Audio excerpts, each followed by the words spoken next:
Lundi, aujourd'hui, vous êtes sur radiopirate.com. On le dit souvent, Radio Pirate et Énergie, il y a une différence. Radio Pirate, c'est comme un brunch interminable. Donc, on peut étaler nos choses. Sur Énergie, on mange plus vite un peu, puis on garoche l'info rapidement. Et là, les dernières fois, on lui a parlé 2 fois sur Énergie. Je me suis dit, je pense que les pirates aiment beaucoup Adrien, puis on va prendre le temps de jaser avec Adrien un peu. C'est plus relax sur Radio Pirate. Ça va bien, Adrien? La campagne se passe bien, oui? Ça va bien, toi? Oui, très bien. Bon. Tes expériences de campagne, ta première campagne? Ouais, alors, première campagne, c'est le fun. Je te voyais jaser avec Yann, qui en a déjà fait une. Oui, il connaît ça. Non, j'aime bien ça. Je te dis que, tu sais, au début, tu sais pas trop comment tu vas réagir avec différentes situations, comme faire du porte-à-porte, par exemple. J'en avais fait du porte-à-porte pour la partielle, là, mais dans mon conseil, ça se passe bien. Les gens sont très attentifs. Québec, c'est très politisé, de toute évidence. Alors, les gens... Penses-tu que c'est bien différent à Montréal ou ailleurs? Ouais, c'est plus facile de parler politique ici. Ouais. On a du fun à parler politique. Ouais. Alors, les gens, quand je cogne à la porte, puis une fois que j'ai déterminé qu'ils sont pas souverainistes, ce que j'entends, puis là, tu sais, en fait, les gens me disent, bon, je leur demande, avez-vous décidé pour qui vous allez voter? Non, je suis en réflexion. Là, je demande, avez-vous décidé pour qui vous voterez pas? Et là, il y a toujours une pause, puis un sourire. La plupart du temps, c'est, je voterai pas pour la Marois. Là, c'est combien de même statistiques non officielles, là, sur 10 portes, là? Dans mon comté, c'est la moitié, là. La moitié. Ah, facile. La moitié ose te dire, même s'ils ne te connaissent pas, je voterai jamais pour la Marois. Ouais, je te dirais que oui, là. C'est pas scientifique, mon non, mais c'est déjà beaucoup. Au pif, là, c'est la moitié. Alors, je suis plein de candidats péquistes de mon conseil. C'est qui? C'est M. Guimont, là, l'ancien bloquiste. Michel Guimont, oui. Michel Guimont. Ouais. Mais quoi que tu peux rentrer avec 35%, 36%, ça se peut-tu? Ouais, c'est possible. Tu sais, mais, alors, une fois que j'ai déterminé ça, là, je leur dis, OK, vous allez voter pour qui, là? Vous êtes pogné entre la CAQ et les libéraux. Puis là, c'est toujours l'indécision. C'est, c'est vrai, là, tu sais, les libéraux, on est plus ou moins... les gens ils veulent pas voter, ils votent pas avec leur cœur pour les libéraux, là. Tu sais, on va se pincer le nez si on vote pour les libéraux. Puis la CAQ, ce que les gens me disent, moi, c'est ils sont déçus. Tu sais, c'est comme... Ils sont déçus? Ils sont déçus. Ils sont déçus de M. Legault. Ils sont déçus de... Tu sais, des fois, la CAQ, c'est parce que ça arrose à gauche. Des fois, ça arrose à droite. Puis les gens le savent. Hein, ils le voient. Les gens sont vraiment intelligents. Là. Ils sentent ça, là, que c'est pas... moi, si j'avais à choisir entre les 3 grands partis, je t'exclus là, du débat. Ouais. Puis j'exclus l'arrivée de PKP puis l'élection référendaire. Moi, clairement, puis tu me l'as dit l'autre fois au téléphone, clairement, depuis 2 mois, 3 mois, le meilleur parti des 3. Puis c'est toujours plus facile quand t'es le 3e. Là. Je comprends que t'as pas à prendre de décision, puis tu sais que tu seras pas au pouvoir. Là. Mais clairement, je trouve que c'est vraiment les meilleurs, là, et de loin. Ouais, je sais pas si t'as vu aujourd'hui l'article de Lessard dans... Denis Lessard, ouais. De Denis Lessard, tu sais, on voit vraiment que la CAQ, c'est une coalition. Donc, t'as des gens de gauche là-dedans ou t'as des souverainistes, puis t'as des gens qui sont plus de la gauche efficace. Alors, ce que Denis Lessard disait aujourd'hui dans la presse, c'est qu'il y a eu une chicane épouvantable entre les gauches efficaces de la CAQ et les anciens adéquistes au niveau des promesses pour M. Labaume, tu sais, est-ce que l'anneau de glace, puis tout ça. Et finalement, il y a eu une espèce de mutinerie ou quasiment une mutinerie au niveau des anciens adéquistes de Québec, là, les Gérard Dertel, puis cette gang-là. Puis finalement, ils ont gagné. Mais ce que tu vois, c'est qu'ils ont pas, contrairement à nous, on a une boussole. Moi, j'ai écrit la Constitution, j'ai écrit les valeurs, puis that's it. Puis si tu es avec nous, tu t'ouvres les veines, tu signes en bas de nos valeurs avec ton sang, puis that's it. T'sais. Alors, nous, on n'aura jamais ce problème-là de savoir est-ce qu'on investit 150 millions à Anticosti pour voir. Non. Ça, c'est l'argent des contribuables. Non. Alors que M. Legault, des fois, il va dire des affaires qui sont bonnes, là, tu sais. Je suis d'accord, moi, quand il me dit on veut une charte des contribuables. C'est parfait. Mais dans la même semaine, dans le même souffle, il appuie Mme Marois qui dit on va aller investir 120 millions de l'argent des contribuables dans Anticosti pour voir s'il y a du pétrole. Mais ça, c'est notre argent, ça. Sur ce point-là, point par point, on est capable de trouver des choses qui ne sont pas notre affaire. Mais je parle globalement, là. C'est plus globalement. Ouais, il y a des incohérences. Je pense que, tu sais, François Legault, c'est la gauche efficace, mais il y a l'ADN de l'ADQ à quelque part là-dedans, puis il y a constamment du tiraillage entre les deux. Et quand l'ADN de l'ADQ l'emporte, ça fait du sens. Ça marche. Est-ce que ça avait du bon sens de voir 3 chefs sur 4? Je comprends que Option nationale, il n'y était pas. Tu y étais pas. Moi, je pense que Québec solidaire n'aurait pas dû y être. Là. Si on enlève les deux là, enlevons Québec solidaire. Puis mettons juste ceux qui ont accès au pouvoir, parce que contrairement à d'autres partis, de ce que je comprends, Québec solidaire, c'est un parti carrément montréalais. Là. C'est pas un parti national. Non, si t'enlèves, mets-les toutes. Ou mets ceux que tu penses qui ont accès au pouvoir. Là, puis même la CAQ, tant qu'à ça, n'a pas accès au pouvoir, ben. Ouais. Mais 3 chefs sur 4 étaient souverainistes, indépendantistes, mais même séparatistes. Spécial, ça, non? Ouais, je l'avais un peu vu comme ça, mais t'as raison. François Legault, c'est un souverainiste en moratoire. Mais c'est un souverainiste pareil. Bon, un souverainiste. Moi, quand je l'ai rencontré, il m'a dit, Adrien, je suis souverainiste, je suis encore souverainiste, mais je mets ça sur la glace, puis dans 10 ans... Ça ressemble à Réponse à Marois, là. Ouais, puis ce qu'il m'avait dit, c'est que, s'il y a 10 ans de gouvernement Legault, ben là, le Québec va être tellement riche, tellement puissant qu'on va pouvoir aller à Ottawa, on va avoir Legault au bout du bâton, puis on va pouvoir se négocier un deal, tu sais. Alors, donc, il est encore souverainiste. Mais, ouais, c'est vrai que c'est intéressant. Puis, il n'y a pas beaucoup de gens... Ça a été mentionné, il n'y a pas beaucoup de gens, même Philippe Couillard ne prend pas beaucoup la défense du Canada. Tu sais, moi, si j'étais élu premier ministre du Canada, mon premier voyage... Premier ministre du Québec? Si j'étais premier ministre du Québec, mon premier voyage, là, ça serait à Toronto. Ça serait pas à Ottawa. Ça serait pas à Paris. Tu irais rassurer le milieu financier. Non, j'irais là pour encourager les gens à venir investir ici. J'irais là pour resserrer les liens économiques entre l'Ontario et le Canada, puis le Québec. Les compagnies qui ont leur charte ontarienne et qui viennent investir chez nous, si vous venez, vous créez 50 emplois et plus, vous n'avez pas d'impôt pendant 10 ans. Genre, je vais leur expliquer mon programme. Tu sais, pour les PME, on veut baisser les taxes de 8 à 3 %, on veut diminuer les taxes sur la masse salariale, on veut éliminer la taxe de 1 % sur la formation, on veut permettre des transmissions d'entreprises aux enfants avec moins d'impôts. Je leur expliquerai ce qu'on veut faire. Je leur expliquerai qu'on veut devenir un paradis fiscal pour les entrepreneurs pour qu'ils viennent ici. Adrien, arrête, là, non, mais actuellement, c'est un enfer fiscal. Là. Alors, nous, on veut devenir un paradis fiscal pour les entrepreneurs, puis on va expliquer ça aux gens de l'Ontario. Puis, mais tu sais qu'il y a que les pirates, il y a que nous autres qui trippent de même à entendre ça, là.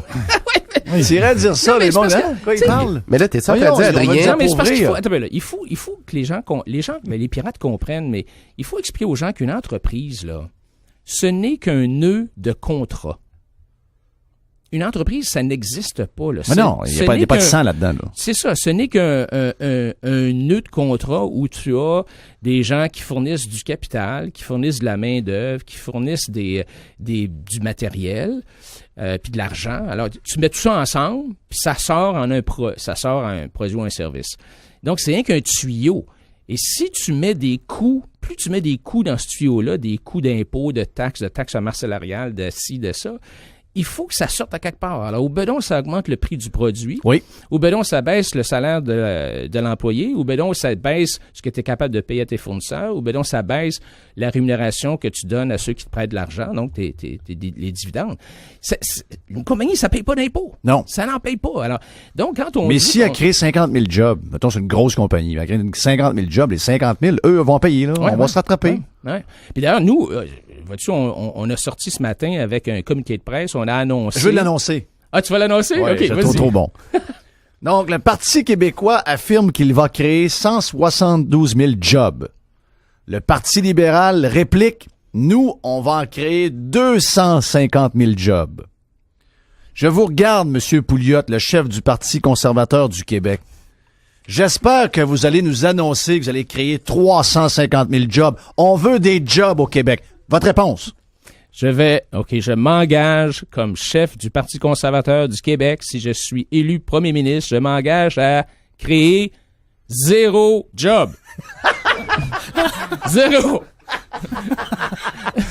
Non, mais moi, je dis la vérité. Non, mais c'est parce que, tu sais, c'est tellement niaiseux. Non, mais c'est tellement niaiseux. Ça n'a pas de sens, n'importe quoi. Tu sais, je veux dire, il y a deux possibilités. Ou bien, quand le gouvernement embauche un fonctionnaire, peut-être qu'il crée une job, mais sauf qu'il l'a volé ailleurs parce qu'il a pris 50 000 $ dans tes poches, toi, ou à moi, ou à tout le monde. Donc, on n'a plus ce 50 000 $ pour la dépenser, l'investir ou l'épargner. Donc, il crée du chômage là où il a retiré les impôts. Puis là, ben, avec cet argent-là, il embauche quelqu'un. Donc, le gouvernement, quand il embauche un fonctionnaire, il a créé un chômeur à quelque part. Bon, ça, c'est pour les jobs de fonctionnaires. Mais les autres jobs, là, c'est créé par le privé. Il y a rien que le privé qui crée des jobs. Là. C'est rien que les entrepreneurs privés qui créent des jobs. Alors, c'est de la foutaise. Ils disent n'importe quoi. Moi, ce que je veux faire, c'est créer un Québec qui devient un paradis fiscal pour les entrepreneurs. On va baisser les impôts des PME de 8 à 3 %. Sais-tu qu'au Québec, les PME, là, on leur charge 8 % d'impôts provinciaux sur les profits. Dans le reste du Canada, c'est entre 0 et 4,3 %. Nous autres, c'est 8. Donc, si je comprends, on ne crée pas de job. Le gouvernement ne crée pas de job, sauf des jobs sur la carte de crédit C'est ça. pour l'appareil gouvernemental. Mais il y a des lois ou une vision qui peuvent faire que, ultimement, ça va créer des jobs chez toi parce que tu vas décider. Je vais donner l'exemple. Je lisais, je sais pas, j'en ai parlé avec toi, Jerry. Wall Street est en train, tranquillement, pas vite, de diminuer. Les grands gestionnaires de portefeuille s'installent à Miami.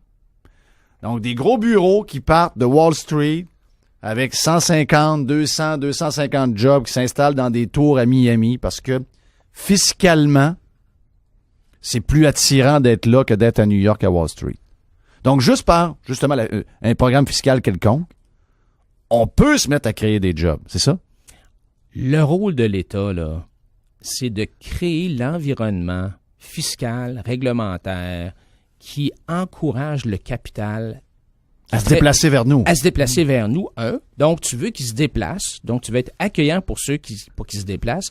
Puis, deuxièmement, une fois qu'il est rendu ici, tu veux être fin avec lui, là. Tu veux être fin avec le capital, là. Tu veux le dorloter, l'encourager. Tu veux qu'il reste ici parce qu'il peut partir. C'est ça le rôle de l'État au niveau de l'investissement. Devenir un paradis, une place où tu accueilles les entrepreneurs, tu les félicites, tu les encourages. Devenir la place où c'est le plus payant. Si tu fais 1 pièce de profit, ben c'est au Québec que tu en gardes le plus dans tes poches. Hey, écoute, imagine-tu tout l'argent, rien que l'argent des Québécois qui est placé à l'extérieur du Québec, là. Si on disait ça, là, ça reviendrait tout ici, là. C'est comme la même affaire que si, mettons, Cuba redevenait capitaliste. Imagines-tu les milliards de dollars qui retourneraient à Cuba, qui sont expropriés? Il y a de l'argent, les Québécois, il y a plein de monde là qui investissent ailleurs parce qu'ils sont écœurés, tu sais. Ils investissent pas ici. Ils aimeraient, leur cœur leur dit, on voudrait investir au Québec, on aime notre province, mais la tête, puis le comptable leur dit, va investir en Alberta, tu vas payer bien moins d'impôts. Il y aurait un rapatriement massif de l'argent. Mais c'est pas ce que je sens. Ici, j'entends parler que d'engager du monde pour aller chercher plus d'argent qui partirait au travail au noir ou encore fiscalement. Ouais. Et moi, là, je reviens toujours avec la même chose. C'est arrêter d'engager du monde. Créer plutôt un paradis fiscal au lieu d'un enfer fiscal et les jobs que vous voulez recréer qui sont pas sûrs d'aller chercher l'argent, ben, ça n'aurait plus besoin. Donc, le problème, c'est qu'on a créé un enfer fiscal pour les entreprises et également pour les individus. C'est là le bug, là. Ben, s'il y a des paradis fiscaux, la raison des paradis fiscaux, c'est parce qu'il y a des enfers fiscaux. C'est clair. S'il n'y avait pas d'enfer fiscaux, tu n'aurais pas besoin d'un paradis fiscal. Et pourquoi nous autres, on pourrait pas être dans l'autre gang? Pourquoi on pourrait pas être un paradis fiscal? Il n'y en a pas de raison. On a tout contre nous, là, dans le sens que on n'a pas les palmiers, on n'a pas. Donc, il faut être plus beau, tu sais, plus beau que les autres. On n'a pas à offrir, c'est ça. On n'est pas à Silicon Valley, on n'est pas dans des places, c'est pas attrayant à l'œil. Mais si au moins fiscalement, on était crissement attrayant, ça le fun? Il n'y a aucune raison pour laquelle on ne peut pas l'être. Aucune. Ben, ça prend un leader qui va aller en avant, qui va se faire lire là-dessus et qui va l'expliquer. Il faut que tu l'expliques au monde. Ce que je viens de dire, là, que les compagnies, ça ne paye pas d'impôts. As-tu déjà entendu un premier ministre dire ça? Jamais. Non, jamais. Jamais. Mais il faut l'expliquer. Puis tous les économistes vont dire, ben oui, il a raison, là, ça paye pas d'impôts. Mais PKP des économistes, ça vaut rien. Non, mais... C'était le fun pour Marceau, ça. Ouais. Pauvre Marceau, ouais, c'était pas... Ouais, ça crée combien de jobs, ça, des économistes? Ça a dû zéro. Zéro. Puis zéro comme zéro. Je sais pas comme ce zéro comme dans Marceau. Dans Ouellette, c'est ça. Zéro comme dans Marceau. Il a raison un peu. Ouais, c'est ça. Les économistes, ça fait rien. Là. C'est pas ça qui crée les jobs. Mais il faut l'expliquer. Puis les gens sont... Ça fait 30 ans qu'on se fait dire que le gouvernement crée des jobs, les syndicats nous racontent n'importe quoi. Tu sais, où est-ce qu'elle est la formation économique au Québec? Là? Elle vient de ton délégué syndical puis de ce que tu entends à la TVA. Là. C'est à peu près ça. Alors, il faut l'expliquer. Bon, on va aller du côté du canal argent pour voir qu'est-ce qui se passe aujourd'hui côté météo. Non, excusez, c'est côté économie. Je me suis trompé. Colette, dans 1 minute, Colette, 1 minute. Attention, c'est pas très long, la chronique économique. 1 minute seulement. C'est ça. C'est pas long, les chroniques économiques chez nous. Il faut l'expliquer, puis il faut rebâtir cette fierté-là d'être des leaders. Tu sais, on a déjà été leader économique au Canada, là. Place Ville-Marie, là, ça vient d'où, ça? Pourquoi est-ce qu'on a construit à Place Ville-Marie, le plus haut building au Canada? C'est parce qu'on était la puissance économique du Canada dans le temps, là. La rue Saint-Jacques, c'était le Wall Street, oui. Là, c'était le Bay Street. On a oublié ça, là. Les gens sont, je sais pas, sont peut-être trop jeunes ou pas assez éduqués, mais la rue Saint-Jacques, c'était Bay Street, là. Oui. Puis ça s'est tout effoiré, cette affaire-là, à partir des années 70, quand les gens commençaient à dire, ouais, ben là, les impôts commencent à monter, bon, est arrivé toute l'incertitude politique, ça, c'est un facteur important. Donc, il y a des Québécois qui sont allés voler des élections en Ontario? C'est ça. Mais, c'est ça. Alors, il y a aucune raison, on a tout le talent ici. On a toutes les ressources, on est capable de tirer le capital. Il s'agit rien que de créer l'atmosphère où les gens vont venir. Puis ça se crée. Regarde l'Irlande là. Tu sais, avant le crash là, de 2008, l'Irlande, c'est incroyable là, ce qui est arrivé. Puis tout ce qu'ils ont fait, ils ont baissé les impôts à 12,5%, les impôts des compagnies à 12,5%. Ça se fait. Mais il faut être capable d'être courageux. Puis, ouais, je vais donner un exemple. Je sais que les médias n'aimeront pas ça. Là. Demain matin, tu baisses le taux d'imposition des compagnies. Là, t'as l'air à donner un break aux riches. Là. Qui aimera pas ça? Les médias? Ah, les médias qui vont répéter. Je m'en fous. Ouais, je comprends. J'ai pas commencé à bâtir mon programme électoral pour faire plaisir aux médias, là. D'après moi, il y en a plusieurs qui le font. Ouais, ils vont venir pas le faire, là. Non, mais moi, je ferais pas ça, là. Moi, j'écris ce que je pense qui est la meilleure affaire à faire pour le Québec. Si on commence à écrire des programmes électoraux pour les syndicats ou les médias, là, on n'aura rien. Est-ce que tu as 15 minutes encore pour moi? Un autre bloc? OK, super. On va jaser. On est avec Adrien Pouliot. Il est le chef du Parti conservateur du Québec. Il se présente également comme, bien sûr, candidat dans Montmorency contre Michel Guimond, c'est ça? Entre autres, ouais. Michel Guimond. Et l'élu, c'était une caquiste, hein? Oui, Mme Saint-Laurent. Mme Saint-Laurent. Vraiment être en jeu un peu, elle. Ça devrait shaker un peu, là. Oui, je pense que oui. Je sais pas qui est le libéral, là? Bernier. M. Bernier. OK. Ouais, ça fait beaucoup de monde, hein? Oui, ça fait beaucoup de monde. M. Bernier avait été défait en 2012. Il a été défait en 2012 par la CAQ. OK, donc on fait une pause très rapide.